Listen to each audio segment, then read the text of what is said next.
Fase 1, que son 787 kilómetros, ya está en obra en distintos tramos.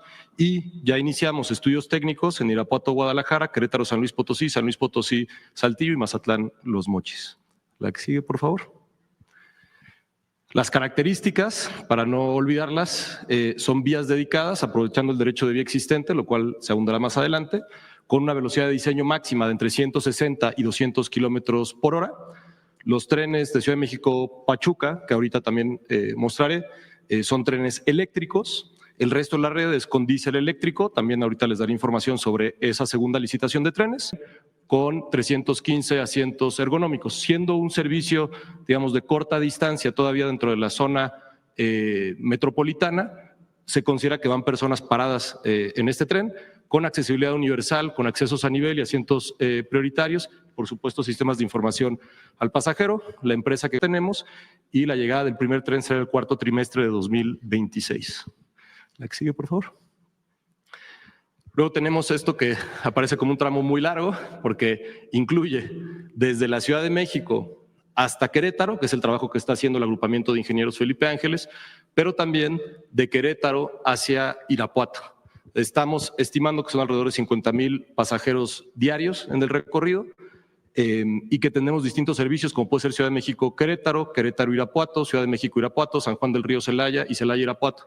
Esto es muy importante porque, como saben, la vida cotidiana entre las ciudades del Bajío es una vía que no siempre, no necesariamente tiene por qué estar conectada a la Ciudad de México, es una vía propia del Bajío y por eso se vuelve tan importante este tren, porque ofrece una conectividad entre ciudades que tienen esa vida cotidiana conjunta. Estamos ya todos los tramos están o licitados y contratados, como es el primer tramo de 30 kilómetros entre Querétaro y Celaya, el tramo de 70 kilómetros entre Celaya y casi la entrada a Irapuato, y estamos en el proceso ya de licitación del último tramo de Irapuato, que incluye también las estaciones y base de mantenimiento. 23 de octubre se publicó la licitación. La que sigue, hoy, 23 de octubre, mañana. La que sigue, por favor. Aquí hemos recibido, y es normal, hemos presentado ya, la presidenta designó la estación La Corregidora en Querétaro.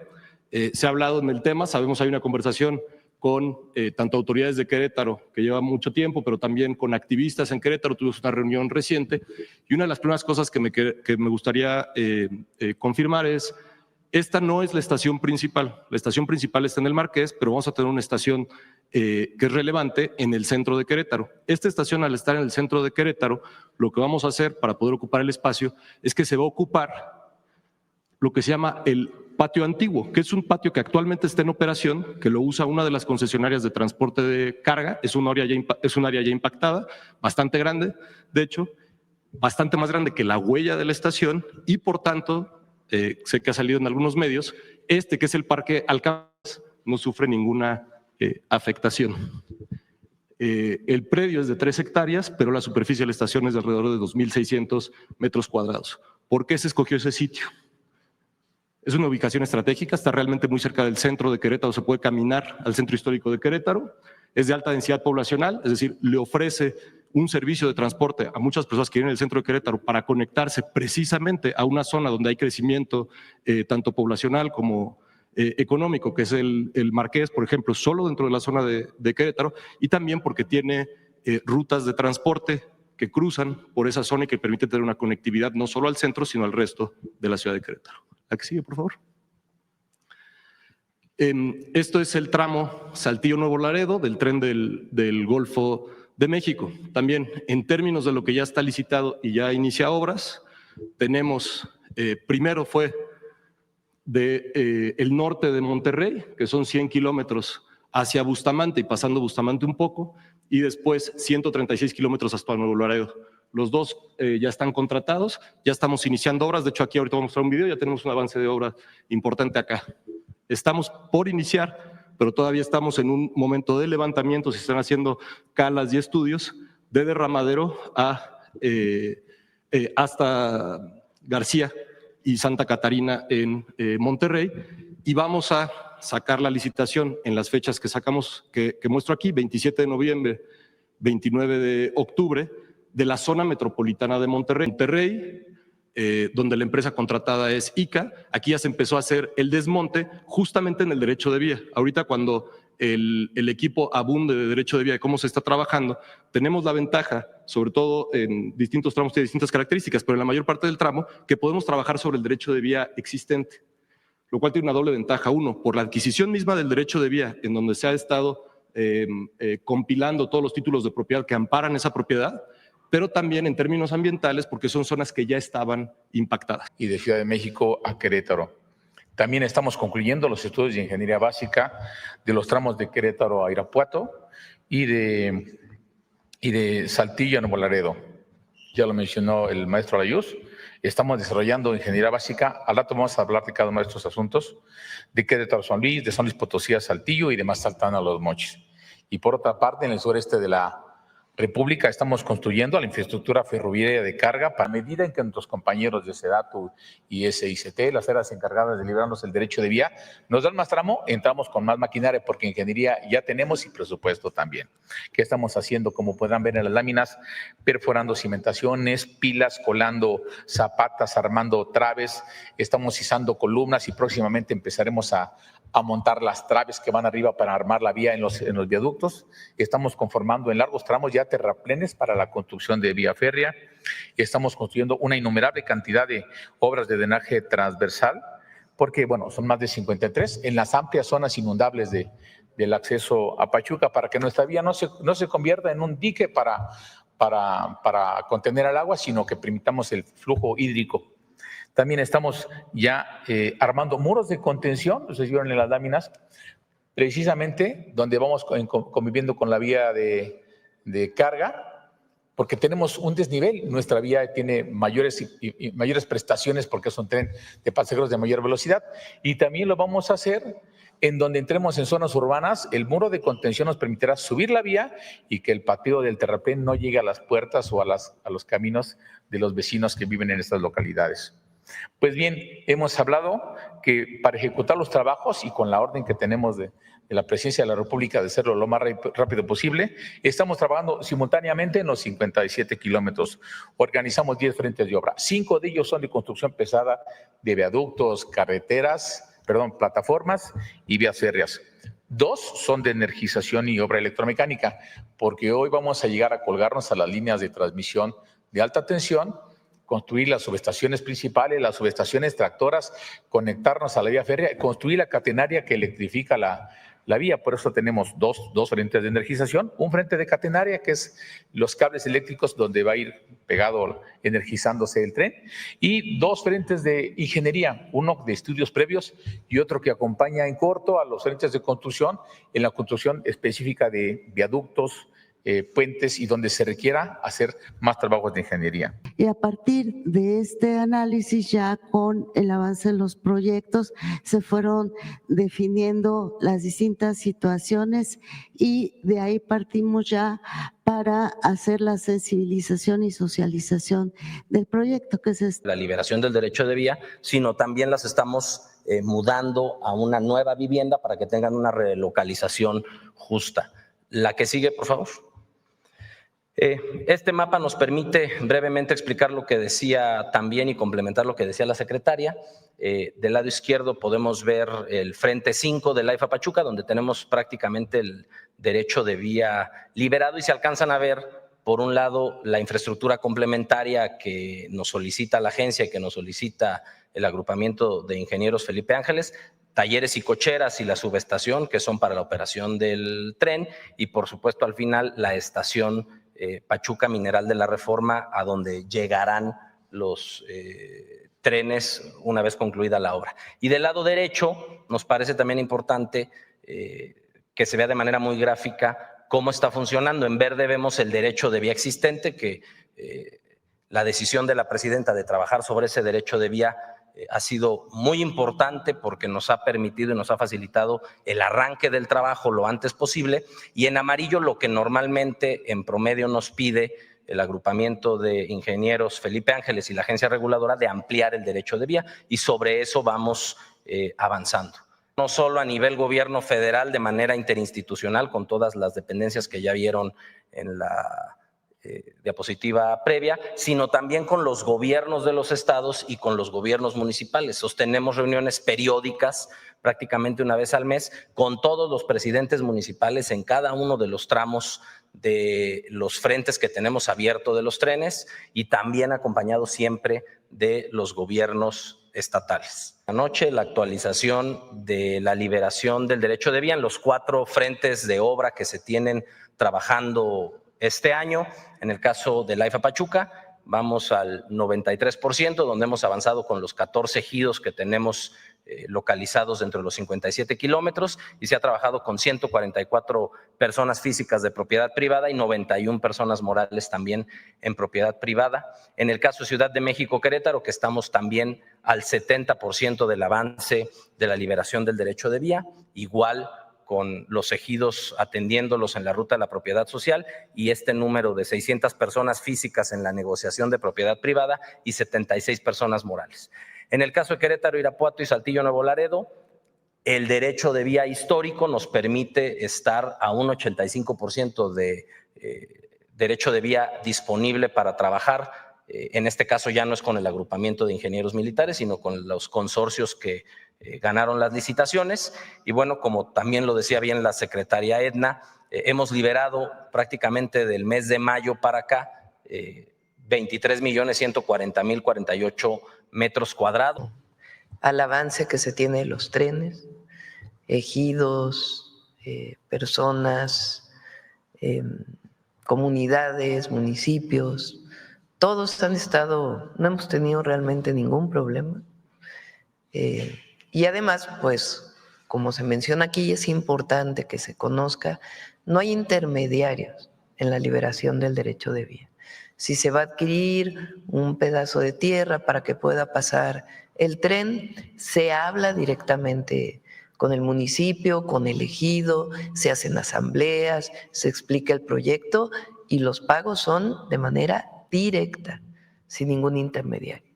Entonces, sobre todo, agradecer a la población pues toda la cooperación que ha habido y como ven pues va muy, muy avanzado.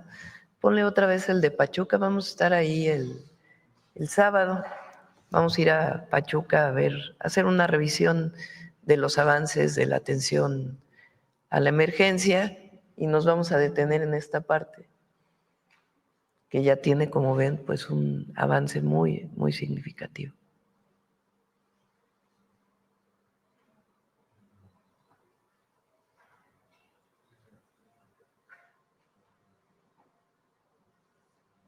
Y obviamente pues agradecer a ingenieros militares, al agrupamiento Felipe Ángeles y a todo el equipo.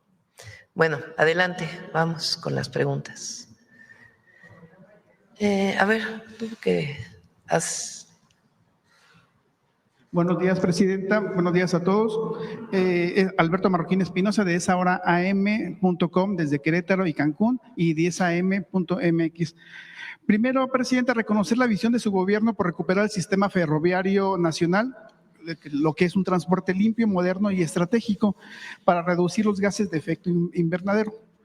Y bueno, se ha especulado mucho sobre el tema del tren en Querétaro y sabemos que cuando se anuncian grandes proyectos suelen dispararse el valor del suelo. Y es aquí donde se tiene previsto por parte de la Federación una estrategia para mantener en reserva, no sé si mantener en reserva la estación principal de Querétaro, para asegurar sobre todo la especulación inmobiliaria, la gentrificación, sobre todo en la zona donde pudiera estar la estación. Ya vi en el mapa que aparentemente va a estar, no se aclaró, pero se ve que está en el Marqués, ahí te vamos a aclarar sobre ese tema.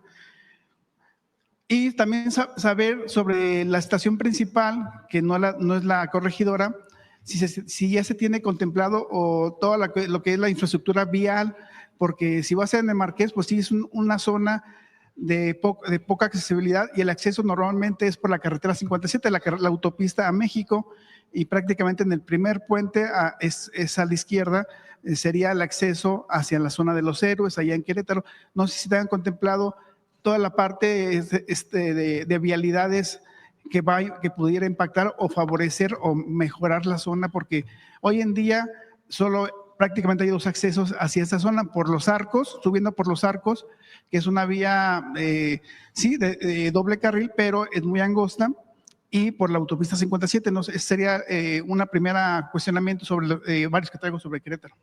Andrés.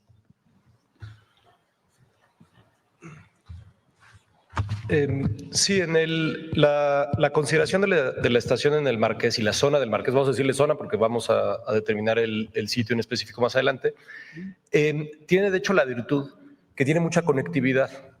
Si ustedes ven lo que ha sucedido con la zona metropolitana, el desarrollo de la zona metropolitana de Querétaro, porque el Marqués no es municipio de Querétaro, pues es el Marqués, pero en realidad es la zona metropolitana, desde el aeropuerto hasta el centro, pero también el crecimiento que ha habido hacia el norte. Y lo que tenemos son vialidades, que algunas son carreteras, originalmente carreteras sencillas, como es la 200, la 57, pero también los libramientos que se han construido hacia el norte de Querétaro.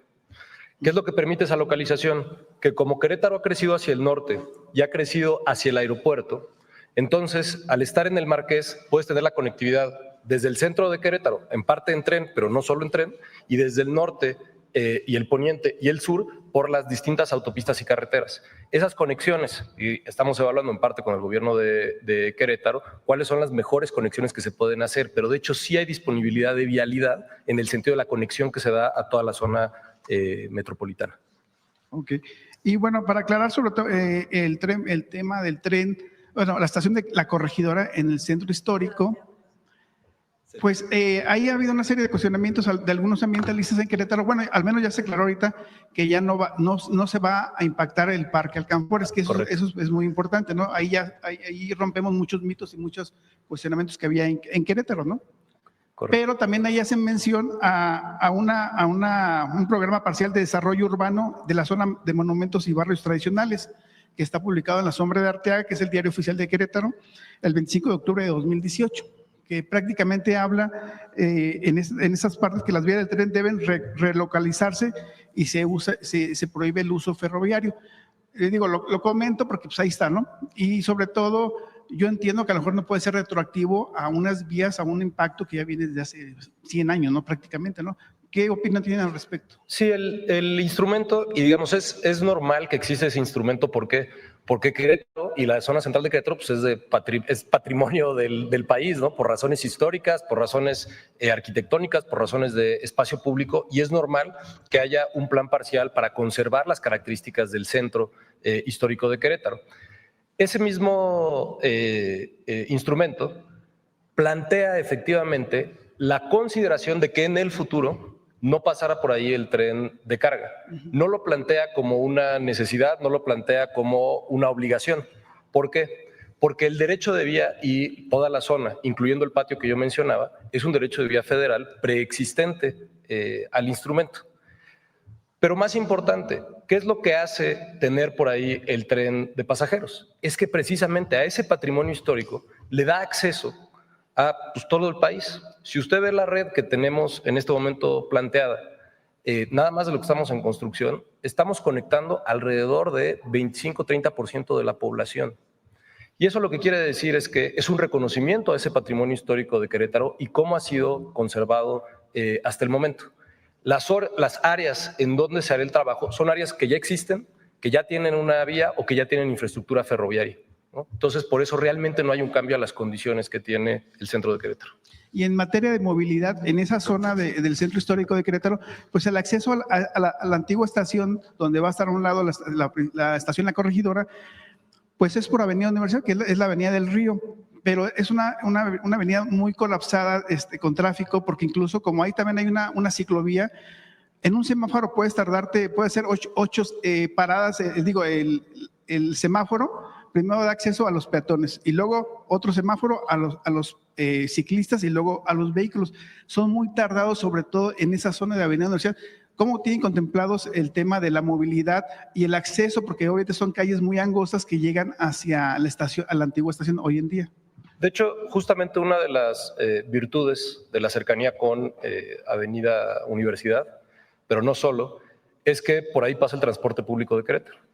Querétaro, como saben, reestructuró su sistema de transporte público y los múltiples trayectos que cruzan por la zona donde actualmente está el patio ferroviario permiten que la conexión se pueda hacer en transporte colectivo o se pueda hacer peatonalmente.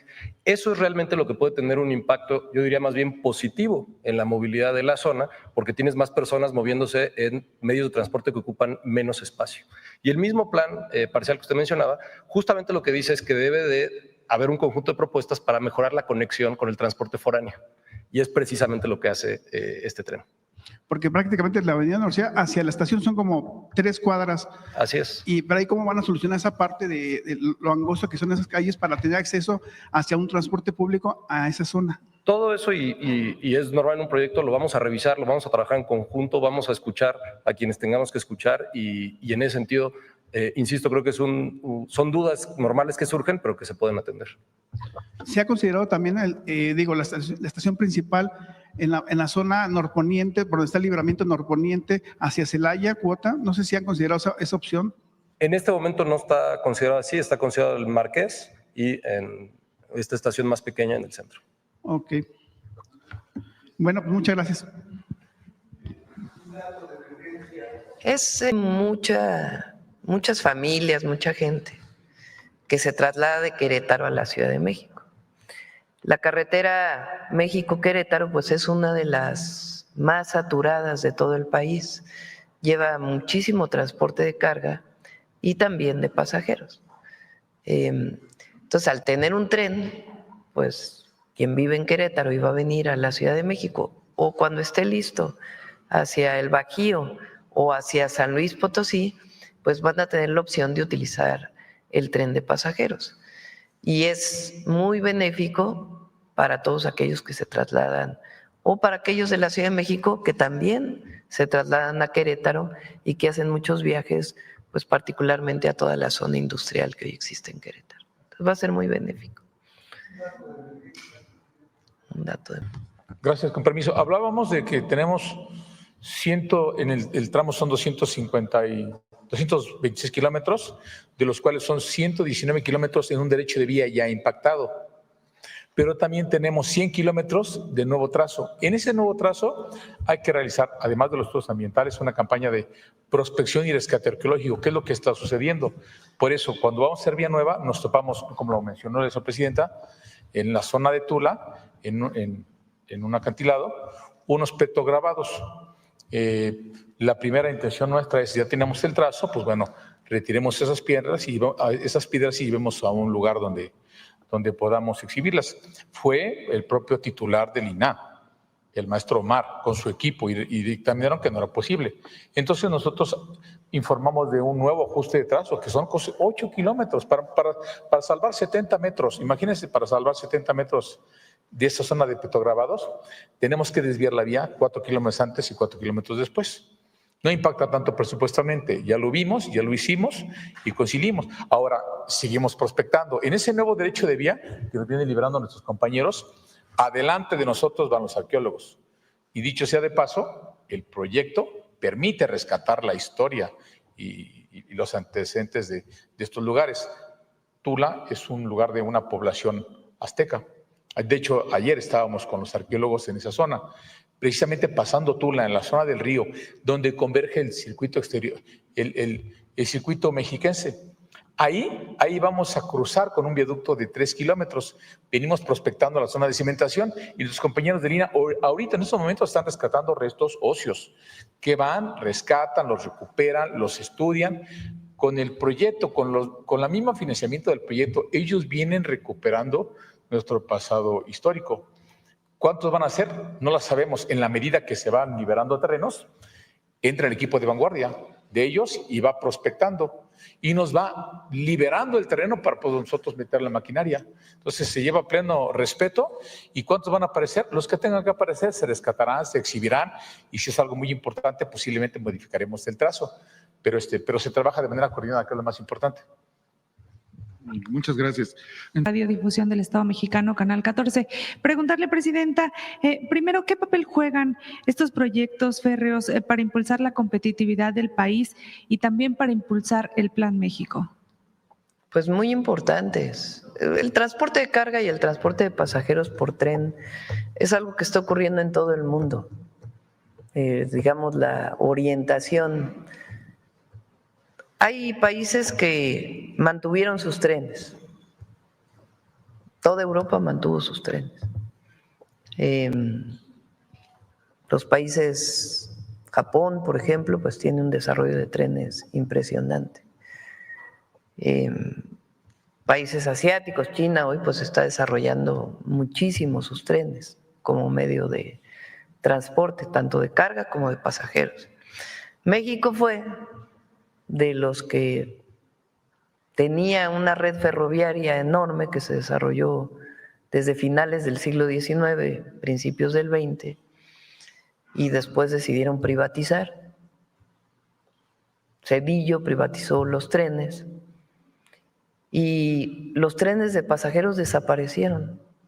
Sí, el neoliberalismo en México, el problema que tuvo, además de muchas privatizaciones que no eran necesarias, la mayoría, pero que no eran necesarias y se hicieron de manera muy oscura, digamos, sin transparencia.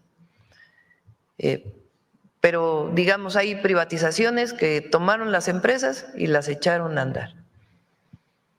Pero hay unas que privatizaron y desaparecieron. Es el caso de Fertimex, por ejemplo. México producía todos sus fertilizantes, privatizan esa empresa y en año y medio importación de fertilizantes. Los trenes es lo mismo, privatizan los trenes, dejan los trenes de carga con un nivel de servicio realmente menor de lo que podrían tener, del potencial que podrían tener, y en el caso de los trenes de pasajeros los desaparecen, el único que queda es el Chepe, el de Chihuahua, Sinaloa, turístico, pero como transporte los desaparecieron. A nosotros nos tocó ver cuando fui secretaria de Medio Ambiente que el presidente López Obrador entonces fue jefe de gobierno, cómo al privatizar las vías empezaron a levantar las vías como fierro viejo. Ahí entonces el jefe de gobierno, Andrés Manuel López Obrador, tomó la decisión de adquirir el derecho de vía para el gobierno de la ciudad. Me acuerdo todavía, costó 40 millones de pesos entonces, en el 2003 ha de haber sido, para que no se invadiera, porque si levantaban la vía, pues al otro día se iba a invadir. Entonces se compró el derecho de vía que se había privatizado. Y ahí se hizo una ciclovía para poder mantener el derecho de vía y que hubiera pues transporte por bicicleta. Pero es una de esas historias gravísimas del periodo neoliberal, privatización y desaparición. Ahora se están recuperando los trenes de pasajeros. El Tren Maya pues, tiene ya muchísimos pasajeros. Ya vamos a invitar al general Águila y a todo el equipo para que muestren cómo está funcionando. Y ahora, pues además va a ser el Tren Maya de carga, que le va a dar un potencial al sureste impresionante, porque hoy el sureste tiene muchos problemas de conectividad. Entonces, vamos a tener conectada el norte, Ciudad de México hacia el norte, y de Palenque hacia el sureste, el tren interoceánico, y lo que queremos que nos dé tiempo es que aunque sea en el derecho de vía existente podamos conectar México-Veracruz, México-Coatzacoalcos, para que cuando salgamos del gobierno pues esté recuperada la conectividad por tren de toda la República. Entonces, es una visión de futuro para el país y claro que está vinculado con el Plan México. Claro, hablando de esta visión de futuro, ayer se reunió aquí en Palacio Nacional con el director ejecutivo mundial de Mazda,